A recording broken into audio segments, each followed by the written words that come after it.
बैठकीमध्ये कृषी विभागाच्या माध्यमातून जे काही अनेक उपाय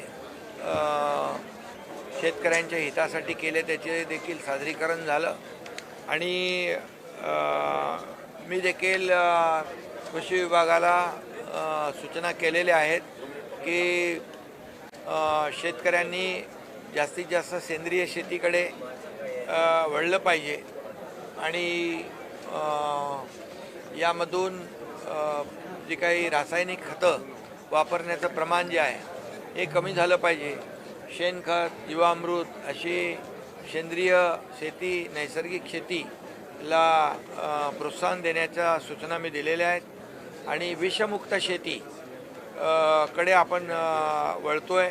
कारण शेवटी ही जास्त रासायनिक खतं, पेस्टिसाईड यामुळे जमिनीची पोत संपूर्णपणे खालावली जाते आणि ती पोत जमिनीची वाढवणं म्हणजे जमिनीचा क्रश जो आहे तो वाढवण्याच्या देखील सूचना दिलेल्या आहेत. त्याच्यावर देखील कृषी विभाग काम करतोय जेणेकरून येणारं पीक जे आहे हे पीक चांगलं येईल, उत्पन्न जास्ती येईल, खर्च कमी होईल आणि त्यामुळे अनेक योजना जे SRT योजना आहे, सेंद्रिय योजना आहे, सेंद्रिय शेती आहे, गटशेती आहे, त्यामुळे त्याचबरोबर या जी काही पाणवठे आहेत आपले पाझर तलाव आहेत, गाव तलाव आहेत, काही पाणवठे आहेत त्यांचं खोलीकरण करणं, रुंदीकरण करणं ज्या माध्यमातून मोठ्या प्रमाणावर उन्हाळ्यात देखील आपल्याला शेतकऱ्यांना भाजीपाला करता येईल आणि त्यायोगे जास्तीत जास्त त्यांना शेतकऱ्यांना फायदा होईल. भात शेतीमध्ये यांत्रिकीकरणाचा वापर जास्त केला पाहिजे भात लावणीसाठी, कारण आता मजूर आपल्याला माणसं कमी मिळतात त्यामुळे त्याचा परिणाम देखील शेतीवर होतो आणि त्यावर देखील सूचना आम्ही दिलेल्या आहेत. आणि त्याचबरोबर माझी वसुंधरा भागवत काका आहेत, नाम फाउंडेशन आहे, जलतारा आहे, त्याचबरोबर नानासाहेब धर्माधिकारी प्रतिष्ठान आहे, हे सगळे लोक यामध्ये काम करत आहेत आणि म्हणून गाळमुक्त धरण आणि गाळयुक्त शिवार ही जी काही संकल्पना आहे ती प्रत्यक्षात आणण्यासाठी MCHI, क्रेडाई, CSR यांचा देखील यांची मदत घेण्याच्या सूचना जिल्हाधिकाऱ्यांना COना दिलेल्या आहेत. त्यामुळे त्याचा देखील फायदा होईल आणि इथल्या शेतकऱ्यांना त्याचा फायदा होईल. त्याचबरोबर आता सुरण लागवड, मागच्या वर्षी आम्ही सुरण लागवड आपली कतोरे आम्ही चर्चा झाल्यानंतर सुरण लागवडीचं देखील मोठ्या प्रमाणावर त्याची व्याप्ती आपण वाढवतोय. आज 150 शेतकऱ्यांना कंद वाटप देखील केलेलं आहे. सुरणमधून जास्ती पैसे मिळतात. त्याचबरोबर काळी मिरी जी आहे त्याची लागवड झाली पाहिजे, सोनचाफ्याची लागवड झाली पाहिजे, भेंडी आपली एक्सपोर्ट होते त्याची मोठ्या काळी मिरी त्याची मोठी प्रमाणावर एक्सपोर्ट होतो. त्यामुळे काळी मिरी हा एक बोनस क्रॉप म्हणून देखील त्याच्याकडे पाहिलं पाहिजे आणि बांबू लागवड जी आहे मोठ्या प्रमाणावर केली पाहिजे. त्याच्या बांबूचे बाय प्रॉडक्ट जे आहेत त्या व्हॅल्यू ॲडिशन झालं तर शेतकऱ्यांना जादा पैसे मिळतील. मोगरा आहे इथे सोनचाफा आहे, या सगळ्यातून देखील शेतकऱ्यांना जादा पैसे या ठिकाणी मिळतील. आणि हे सगळं जे आहे फणस आहे, जरबेरा आहे, या सगळे जी काही पिकं आहेत यातून उत्पादन जास्त आणि खर्च कमी अशा प्रकारचं शेतकऱ्यांना आपण हे केलं पाहिजे. ॲग्रोस्टॅकमध्ये 93,000 लोक शेतकऱ्यांची नोंदणी झाली ॲग्रीस्टॅकमध्ये, त्याचा देखील फायदा या ठिकाणी होतो आहे.